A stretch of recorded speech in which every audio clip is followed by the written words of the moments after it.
Should I apply in round 3 of the MBA applications? Now, this is a common question which I receive after round 2. And there's no standard answer to it, but definitely I'll try to share my opinion. And this is not a rule that you should follow, but I'll try to give insights as much as I can so that your journey and your decision making will be easy. So hi everyone, my name is Rohit Jha and I have a corporate experience of around 15 years, and through these videos I try and share my experiences and my learnings and a lot of information about a variety of programs across the globe.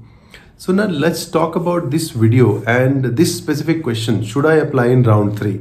Now the basic maths, if you see, for example, if you're applying to any X school and they have an intake of 300. Now out of that they might take, let's say, 30 Indians or maybe 30 or 40 Indians at the max. Now obviously in round 1 and round 2 they might have hired few people. Some of them must have accepted the offers as well. So let's assume 60% will go out from this. So you might be fighting for 10 to 15 seats. Now definitely or mathematically round 3 will become difficult for you. But having said that, schools, when they assess your profile, they definitely look at your profile objectively, irrespective of the rounds. It's not that, you have a great profile which fits into the requirement of the school and you are not going to get an admit in round 3. But in the other way, if you have a substandard profile and you are going to get an admit in R1. Now this is not the case. So whether you are applying in R1, R2 or R3, if you have a good profile, you will have an equal chance of getting an admit. In terms of your profile strength, I'm talking about, not the mathematics or the numbers which I shared. Now the another element which I would like to share here is, it is purely up to you.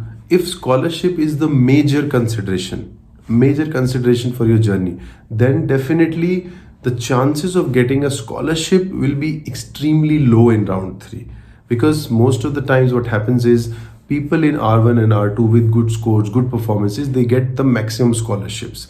So this can possibly happen that, with the same score, with a very high score and a great profile, you might get an 80% scholarship in round 1, but you only can get maybe a 30% in round 3. So that potentially could be a problem in round 3. Now, another thing is, if you really can't wait, because not everyone is willing to wait because it's a long wait.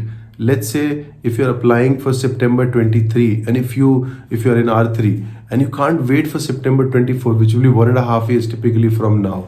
So then in that case, if you have a good profile, if you have good strength, I will recommend you to go ahead and definitely apply based on your profile, whatever schools you have shortlisted. And I've seen cases in the past where people do, get very good scholarship in R3 also, if you have a great score, great GMAT, great GPA and rest of the profile. So the chances are still there. Now, it definitely depends on the assessment. So for that, I will recommend first you speak to someone. If you don't get anyone, you can speak to me and just get your profile assessed, that whether, and of course, based on your background, your intentions, your aspirations, your goals, and rest of the things also, we can take a decision that whether we should go for this intake or the next intake.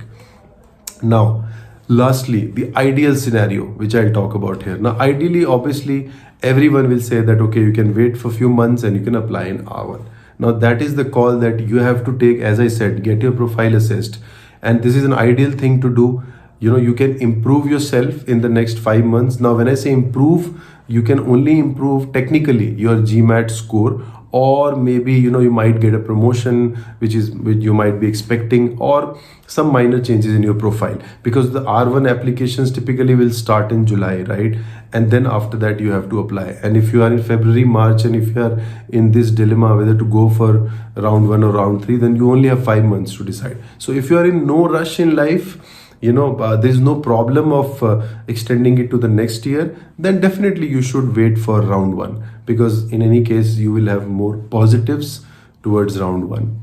So these are my insights and opinions about applying to R3 or R1 or R2. So, but Definitely, it depends on case to case, it depends on your profile.